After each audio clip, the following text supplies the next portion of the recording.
Bismillahirrahmanirrahim. Assalamualaikum warahmatullahi wabarakatuh.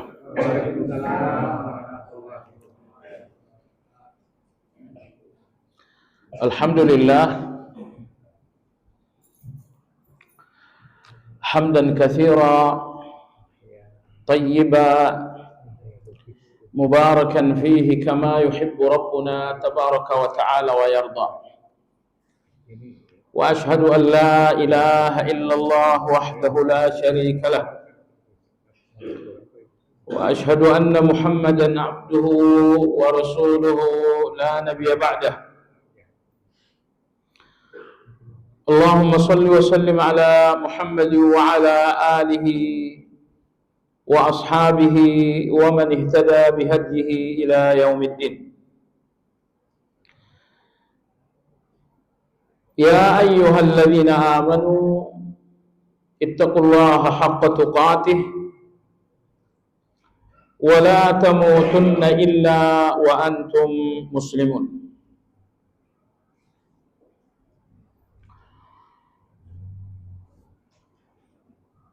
Kaum muslimin rahimakumullah, kajian Riyadhus Shalihin malam ini masih melanjutkan pembahasan ayat-ayat tentang al-khauf. Ayat 102 sampai 106 dalam surat Hud. Sebetulnya ayat 102-nya sudah, tapi kita ulang saja. Allah Subhanahu wa ta'ala, Imam Nawawi rahimahullahu ta'ala berkata, wa qala ta'ala, dan Allah ta'ala berfirman, wa kadzalika akhdhu rabbika, dan demikianlah azab Rabbmu, idh akhadha al-qura wa hiya zalimah, ketika ia mengazab sebuah negeri wa hiya zalimah, disebabkan karena kezaliman. Inna akhdahu alimun syadid, sesungguhnya hukuman Allah alimun, sangat pedih, syadid, luar biasa, sangat pedih dan sangat luar biasa. Pada ayat yang ke-102 ini Allah sampaikan bahwa apabila dalam satu negeri telah terjadi kezaliman, maka akan terjadi azab.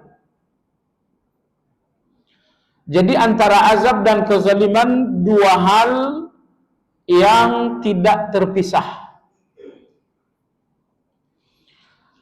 Baik kezaliman dalam sebuah negeri karena dilakukan beramai-ramai, atau kezaliman yang dilakukan oleh seseorang secara individu. Jadi di mana ada kezaliman, pasti di situ akan terjadi azab. Maka Anda berhati-hati, ucapan-ucapan zalim, tindakan-tindakan zalim Anda pada akhirnya akan menjadi pintu azab, akan menjadi pintu hukuman dari Allah Azza wa Jalla. Kemudian Allah berfirman, inna akhdahu alimun syadid, sesungguhnya hukuman Allah alimun, pedih, syadid sekali. Dalam banyak ayat Al-Quran, azab Allah selalu disifati dengan alim, yang artinya pedih. Azabun alim, azab yang pedih. Mengapa azab Allah dan hukuman Allah disifati dengan alim yang artinya pedih? Hampir semua orang melakukan dosa untuk mengejar kenikmatan. Maka apabila Allah akan menghukum, datanglah hukuman yang sangat pedih. Jadi coba Anda renungkan, hampir semua orang melakukan maksiat untuk mengejar kenikmatan. Maka Allah memberikan azab yang pedih. Kalian cari kenikmatan, maka Allah berikan azab yang pedih. Pedih dalam arti kata Imam Ar-Razi, begitu Allah menghukum seseorang atas dosa, maka kenikmatan dosa itu hilang dalam pedihnya azab. Semisal ada orang yang berzina, ada orang yang melakukan pinjaman riba, itu semuanya kan untuk mengejar kenikmatan. Tapi begitu Allah menghukum, hukuman itu pedih sekali. Pedih dalam arti kata, semua kenikmatan yang sudah sempat Anda cicipi, Anda akan lupa dengan kenikmatan itu karena pedihnya azab. Jadi hukuman-hukuman Allah pedih dalam arti kata, hukuman-hukuman Allah akan menghapus segala kenikmatan-kenikmatan yang sempat tercicipi di dalam dosa. Pertemuan lalu kita sampaikan hadis Nabi Shallallahu Alaihi Wasallam bahwa Allah Subhanahu Wa Taala, bahwa Nabi SAW bersabda, yu'ta bi an'ami ahli nar ahli dunya min ahli nar. Nanti pada hari kiamat Allah akan mengambil orang yang paling bahagia di dunia tetapi dia penghuni neraka. Hartanya banyak, jabatannya tinggi, istrinya di mana-mana. Allah mendatangkan orang yang paling bahagia di dunia tapi dia penghuni neraka. Kemudian fayughmasu fin nari ghamsah. Kemudian Allah mencelupkannya ke dalam neraka 1 detik. Setelah itu Allah bertanya, hal ra'aita na'iman qat? Apakah kamu pernah melihat kebahagiaan, melihat kenikmatan? Dia mengatakan tidak. Jadi 1 detik saja di neraka, kenikmatan sepanjang hayat ini akan hapus. Inilah yang dimaksud dengan alim. Azab yang pedih dalam arti begitu azab terjadi, pedihnya azab itu akan menghapus kenikmatan dosa yang pernah dilakukan. Ayat 103 Allah berfirman, inna fi dzalika laayatan liman khafa adzabal akhirah. Sesungguhnya azab-azab Allah itu merupakan tanda kekuasaan bagi orang-orang yang takut azabal akhirah dengan azab akhirat. Dzalika yaumun majmu'un lahun nas wa dzalika yaumun mashhud. Hari akhirat adalah hari majmu'un lahun nas, semua manusia akan dikumpulkan, wa dzalika yaumun mashhud, dan itu adalah hari yang disaksikan. Pada ayat 103 ini Allah Subhanahu wa taala menegaskan azab-azab yang terjadi di dunia akan menjadi tanda kekuasaan Allah bagi orang yang dalam hatinya ada rasa takut. Artinya ada 2 golongan orang yang melihat azab Allah. Apakah azab Allah gempa bumi? Ataukah azab itu tsunami? Ataukah azab itu angin puting beliung? Ataukah azab itu banjir bandang? Jamaah sekalian, semua fenomena alam yang pernah Allah gunakan mengazab umat-umat terdahulu, maka begitu ia terulang, pasti disebabkan sebab yang sama. Di zaman Nabi Nuh, Allah gunakan banjir bandang untuk menghukum. Maka begitu hari ini terjadi banjir bandang, pasti dengan sebab yang sama. Misalnya jemaah sekalian, Allah Subhanahu wa taala menghukum umat terdahulu dengan angin puting beliung, yaitu kaum Ma'ad. Maka kalau hari ini terjadi angin puting beliung yang membawa kehancuran, percayalah bahwa angin puting beliung ini pasti karena sebab yang sama. Gempa bumi pernah Allah datangkan untuk menghancurkan umat terdahulu. Maka kalau hari ini gempa bumi terjadi, pasti dengan sebab yang sama. Nah, melihat fenomena-fenomena alam yang menjadi kehancuran bagi manusia seperti gempa, seperti tsunami, seperti angin puting beliung, ada dua golongan orang. Golongan yang pertama adalah golongan yang melihat ini semuanya hanya ahdath falakiyah. Ini hanya fenomena alam. Mereka-mereka yang melihat keadaan tersebut sebagai fenomena alam, maka azab-azab ini nggak akan menambah keimanan mereka. Nah, tetapi golongan yang kedua, orang-orang yang beriman, mereka melihat fenomena-fenomena alam tersebut adalah azab disebabkan karena kezaliman. Mereka yang melihat fenomena alam ini adalah azab, penyebabnya adalah kezaliman, maka mereka akan takut. Dan orang yang melihat azab dengan rasa takut, tentu imannya akan bertambah kepada Allah. Nah, kalau yang pertama, iman mereka nggak akan bertambah kepada Allah, karena mereka melihat fenomena alam ini fenomena alam. Tapi orang-orang yang kedua, mereka melihat fenomena alam sebagai azab, sehingga mereka takut, dan rasa takut itu menambah iman mereka kepada Allah Azza wa Jalla. Nah, bagaimana rasa takut menambah keimanan? Karena orang yang takut tidak akan berani berdosa. Karena orang yang takut nggak akan berani membangkang perintah. Jadi kalau ada dosa, percayalah ada keberanian, maka ada dosa.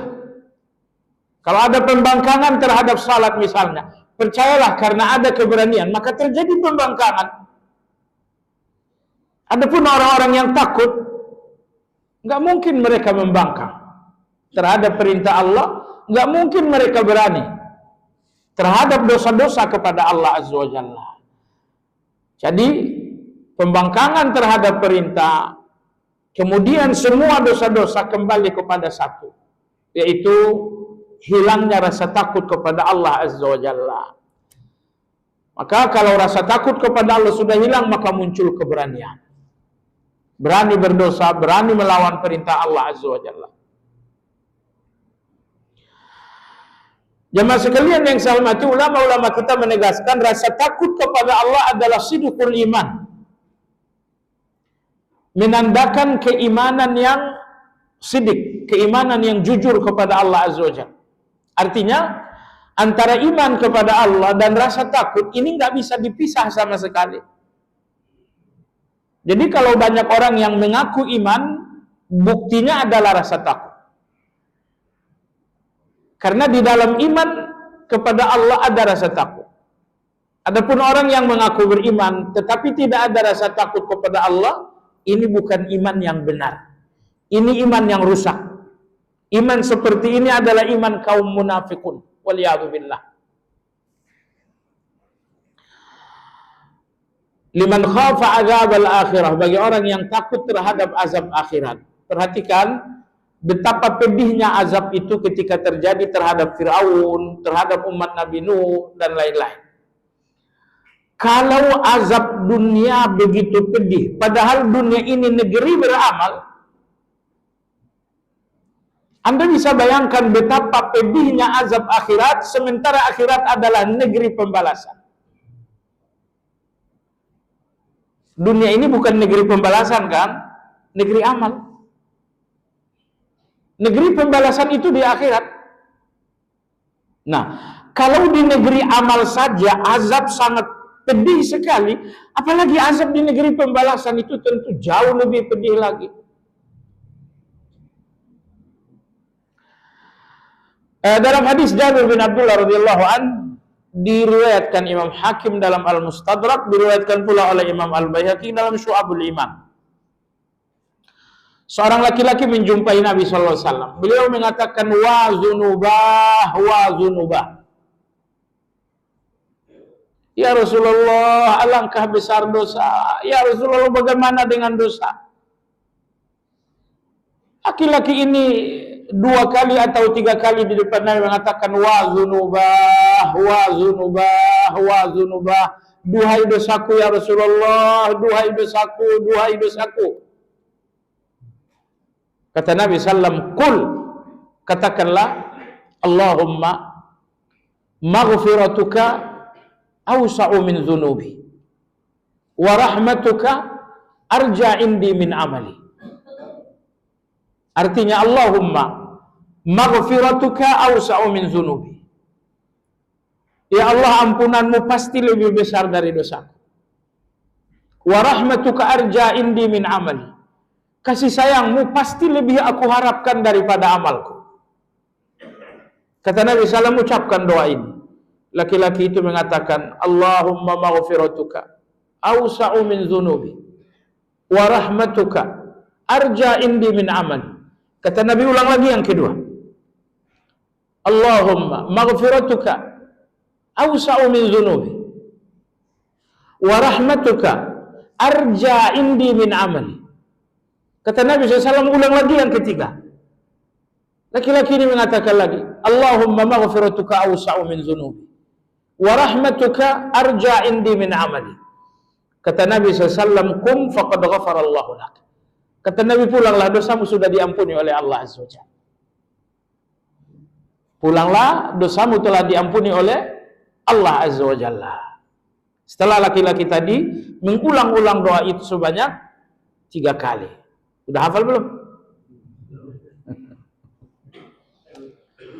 Allahumma maghfiratuka awsa'u min dhunubi. Allahumma rahmatuka arja indi min amali. Singkat, Allahumma maghfiratuka awsa'u min dhunubi. Ya Allah, ampunanmu pasti lebih besar daripada dosaku. Wa rahmatuka arja indi min amali. Dan rahmatmu lebih menjadi optimisku dibandingkan amalku. Aku lebih optimis dengan rahmatmu dibandingkan amalku. Setelah laki-laki tadi mengulang doa ini 3 kali, Nabi SAW mengatakan, kum faqad ghafarallahu lak. Berdirilah, Allah telah mengampuni. Baik. Jadi maksud saya di sini jamaah sekalian, apa yang paling menakutkan kita? Jawabannya adalah dosa-dosa kita. Nah, tetapi tidak boleh rasa takut terhadap dosa itu menjadi putus asa. Betapapun Anda sangat takut kepada Allah atas dosa-dosa Anda, jadikan ketakutan ini harapan. Harapan karena Anda melihat Allah Maha Pengampun, harapan karena Anda melihat Allah Maha Penyayang. Baik. Ayat yang ke-104, Allah berfirman, "Wa ma nu'akhiruhu illa li ajalin ma'dud." Dan kami tidaklah menunda kiamat itu kecuali pada waktu yang telah terhitung. Maksudnya kami menunda kiamat bukan untuk waktu yang lama, tapi untuk waktu yang singkat. Sebentar lagi kiamat terjadi, itu maksudnya. Yauma ya'ti, pada saatnya kiamat itu terjadi, la takallamu nafsun illa bi'idnih. Tidak lagi ada orang yang berbicara kecuali dengan izin Allah Azza wa Jalla. Sekarang Anda bebas berbicara, tapi besok setelah kita sampai pada kehidupan akhirat, di depan Allah tidak ada sepatah kata pun manusia yang berbicara. Illa bi'izni, kecuali dengan izin Allah Subhanahu wa taala. Anda tahu kenapa? Rasa takut menguasai jiwa semua manusia sehingga tidak ada keberanian untuk berbicara. Tidak ada keberanian untuk berbicara. Di satu sisi rasa takut terhadap dosa, di sisi lain keagungan Allah Azza wa Jalla. Maka bersatulah dua faktor ini. Di satu sisi keagungan Allah benar-benar terasa, di sisi lain dosa benar-benar menjadi ketakutan sehingga tidak lagi ada yang berbicara. kecuali dengan izin Allah Azza wa Jalla. Allah berfirman, "Faminhum syaqiyyun wa sa'id." Di akhirat kalian hanya ada dua macam, syaqiyyun wa sa'id. Sebagian kalian akan celaka dan sebagian kalian akan bahagia. Fa ammal ladzina syuqu fa fin nar lahum fiha zafirun wa syahid. Adapun orang-orang yang celaka, mereka akan berada di neraka. Lahum fiha zafirun wa syahid.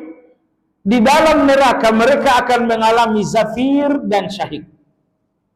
Ulama-ulama kita berbeda pandangan mengenai penafsiran zafir dan syahid. Imam Hasanul Basri rahimahullah mengatakan, yang dimaksud dengan zafir, bahwa penghuni neraka dibakar di dalam neraka, dan tiba-tiba nyala api neraka mengangkat tubuh mereka tinggi sekali, sampai-sampai mereka menduga, saya akan keluar. Tapi begitu sudah sampai tinggi dan mereka memperkirakan akan keluar, syahid, kemudian dibanting lagi. Itulah yang dimaksud zafirun wa syahid. Ketika mereka diangkat oleh nyala api neraka ke atas, sampai-sampai mereka mengira ini berarti saya akan keluar, ini dinamakan zafir. Tapi justru kemudian mereka dibanting lagi ke kerak neraka, ini dinamakan dengan syahid. Ini dinamakan dengan syahid. Zafirun wa syahid. Ini penafsiran Imam Hasanul Basri. Dan ini bukan sehari jamaah sekalian. Ini pun bukan setahun. Bagi orang-orang kafir ini selama-lamanya. Nah, Anda bisa bayangin secara psikologis, ketika nyala api neraka mengangkat mereka ke atas, muncul harapan ini akan keluar, tahu-tahu dibanting. Kekecewaan itu luar biasa. Ini mau keluar, ternyata malah dibanting. Baik. Penafsiran zafirun wa syahid yang kedua, dan ini penafsiran mayoritas ulama. Yang dimaksud dengan zafir, bahwa penghuni neraka menghirup udara dengan rasa sakit dan rasa pedih yang luar biasa. Itu namanya zafir. Saat mereka, jadi Anda bisa bayangin gak sih, orang yang sedang letih, orang yang berlari, orang yang berlari cepat, Anda berlari dari bawah ke sini deh. Anda ngos-ngosan, artinya begini, seandainya bisa memiliki lubang hidung sebanyak 100, mungkin Anda butuh lubang hidung 100, begitu banyaknya udara yang akan dikeluarkan, dan begitu butuhnya Anda udara yang akan dihisap. Ya kan? Begitu begitu besar udara yang akan Anda hisap, dan begitu besar udara yang Anda akan keluarkan, Anda butuh lubang hidung yang banyak. Tapi jamaah sekalian, para penghuni neraka zafirun wa syahid. Mereka menghembuskan udara, padahal rasa-rasanya dada ini penuh sekali dengan udara, tapi saat dihembuskan keluarnya hanya sedikit. Subhanallah, Imam Ar-Razi rahimahullah ta'ala mengatakan, ini terjadi karena panasnya neraka. Karena panasnya, saya berikan Anda perbandingan, padahal ini bukan perbandingan yang mendekati sesungguhnya. Kalau Anda dekat dengan api, asapnya banyak, Anda pasti ngos-ngosan. Anda pasti sesat. Itu api dunia. Membuat Anda ngos-ngosan, asapnya membuat Anda ngap-ngapan, ya kan? Nah, begitupun orang di dalam neraka. Panasnya neraka, asapnya neraka, membuat mereka semua sesak. Dalam kondisi sesak, mereka ingin mengeluarkan napas, tapi napas itu keluar hanya dari lubang yang sangat kecil. Sehingga untuk mengeluarkan napas, penghuni neraka berteriak-teriak setengah mati. Itu untuk mengeluarkannya. Itu yang dinamakan zafir. Menghembuskan udara melalui lubang yang sangat kecil, sehingga untuk mengeluarkannya harus teriak setengah mati, ini namanya zafir. Yang dimaksud dengan syahid, ketika Anda menghirup udara, Anda karena sangat panas, karena sangat asap yang luar biasa, Anda ingin menghirup udara yang lebih banyak, tapi ternyata masuknya hanya dari lubang yang sangat kecil. Sehingga Anda pun berteriak setengah mati untuk bisa menghirup udara itu. Jemaah sekalian, ini yang dimaksud dengan zafirun wa syahid. Berteriak setengah mati untuk mengeluarkan udara, untuk bernafas, dan berteriak setengah mati untuk menghirup udara. Dan neraka jahanam, neraka seperti Anda tahu isinya adalah racun. Kalau asap dunia itu kita nyebutnya dengan polusi. Maka sekarang ada uji emisi, ya kan? Itu api dunia itu, dan api neraka itu sendiri beracun. Racunnya luar biasa. Anda harus berada di neraka yang penuh dengan racun. Maka Anda ngap-ngapan bernapas, jamaah sekalian. Anda ingin mengeluarkan udara yang besar, yang banyak, tapi keluarnya sedikit. Lubangnya hanya sedikit. Sehingga Anda harus berteriak untuk mengeluarkan udara, untuk menghembuskan nafas. Dan ketika Anda menarik nafas, Anda ingin menarik nafas yang lebih banyak, tapi ternyata yang masuk hanya sedikit, sehingga untuk menarik nafas kembali Anda harus berteriak. Inilah zafirun wa syahid. Jamaah sekalian yang saya hormati, di saat Anda sedang bernafas, semua azab-azab neraka yang digambarkan oleh Allah dalam Al-Quran, semuanya di dunia ini adalah kenikmatan. Namun sampai di akhirat menjadi azab. Saat ini coba Anda bernafas, Anda nikmat. Tapi di akhirat kenikmatan bernafas ini akan menjadi azab. Jadi semua kenikmatan-kenikmatan dunia, semuanya begitu sampai semuanya akan berubah menjadi azab.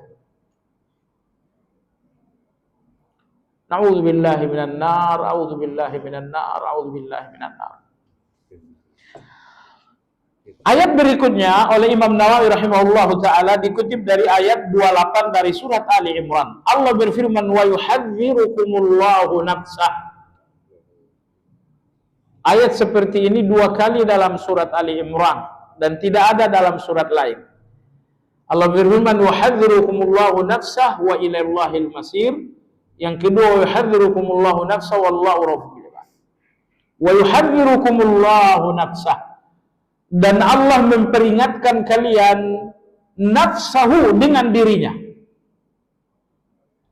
Maksudnya Allah memperingatkan kalian dengan azabnya. Ayat ini berbicara tentang orang-orang yang masih berloyalitas dengan orang-orang kafir.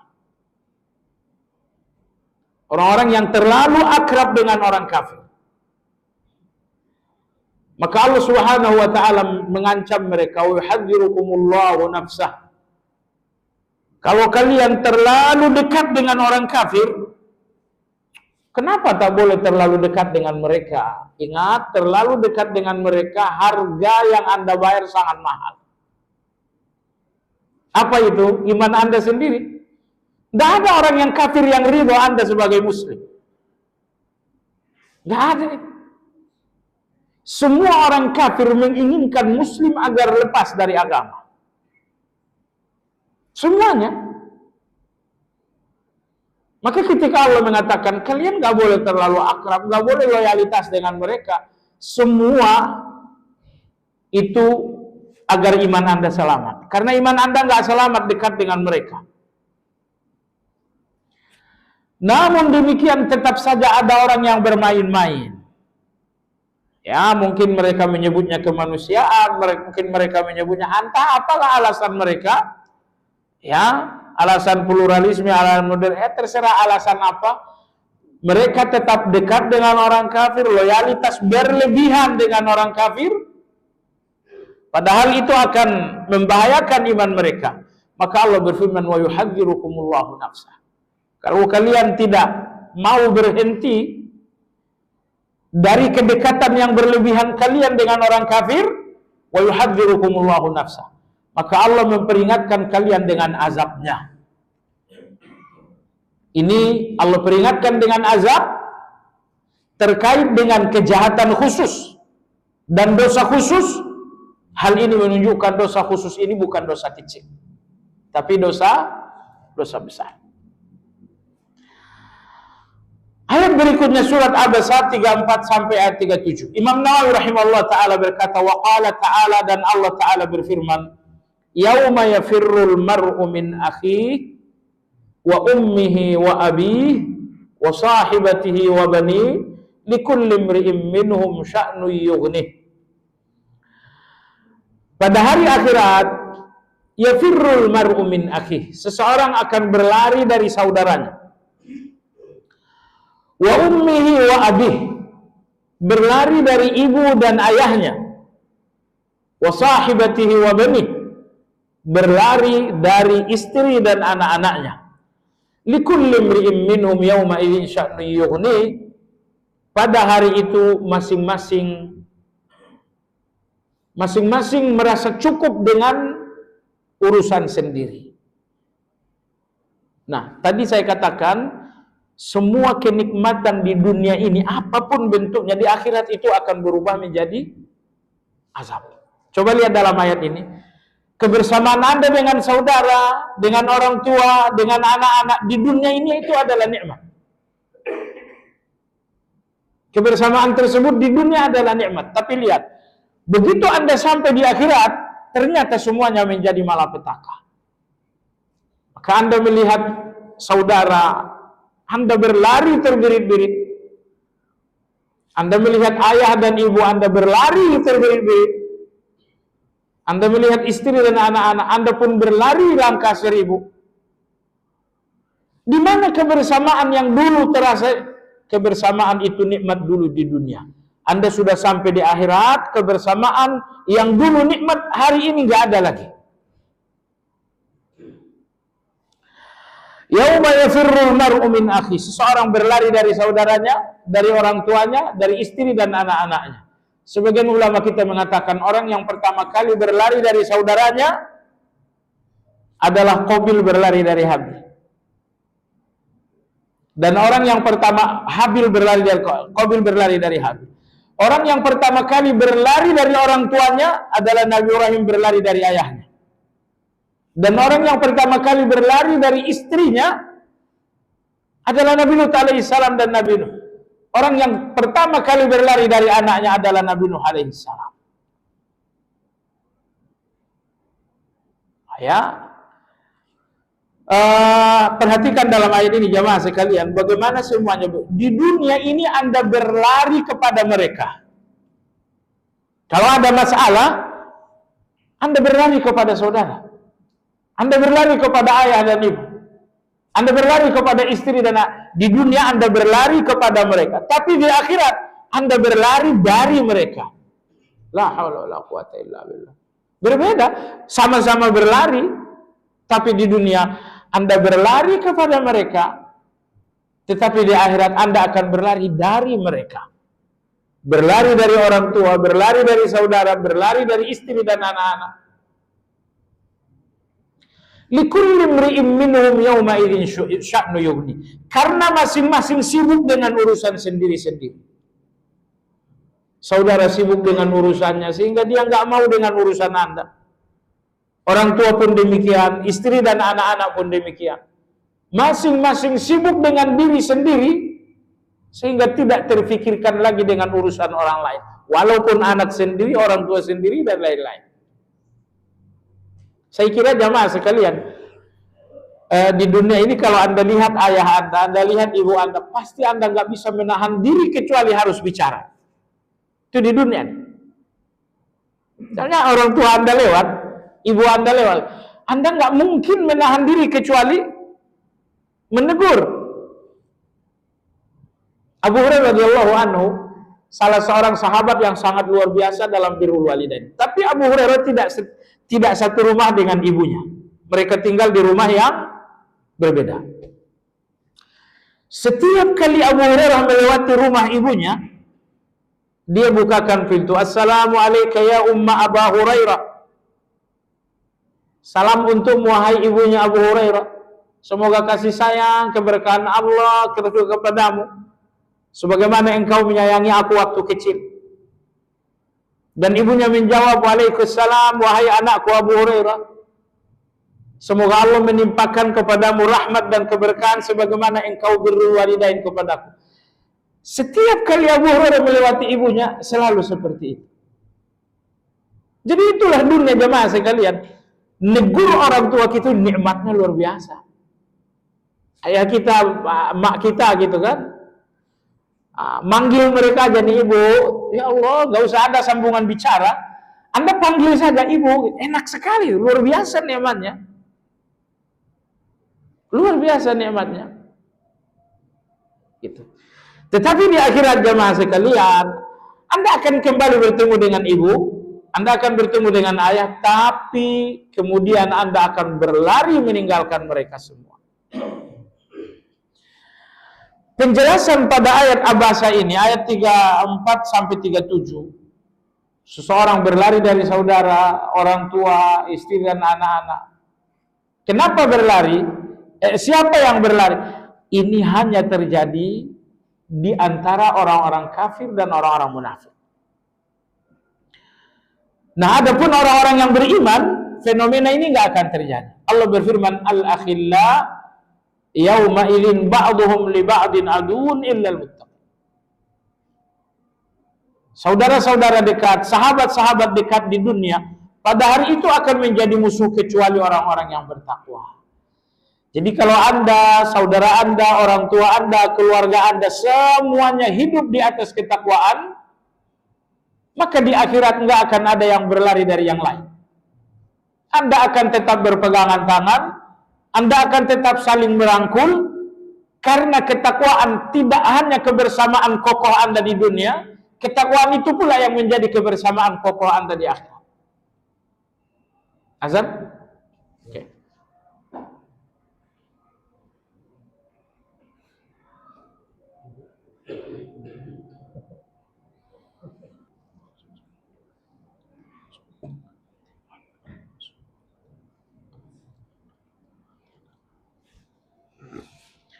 Baik jemaah sekalian yang saya hormati, pada hari akhirat tidak ada yang paling dibutuhkan kecuali amal. Sedikit kebaikan yang bisa Anda ambil dari orang lain, itu akan menjadi keuntungan. Karena keselamatan hari itu hanya pada kebaikan. Pintu surga terbuka hanya dengan kebaikan.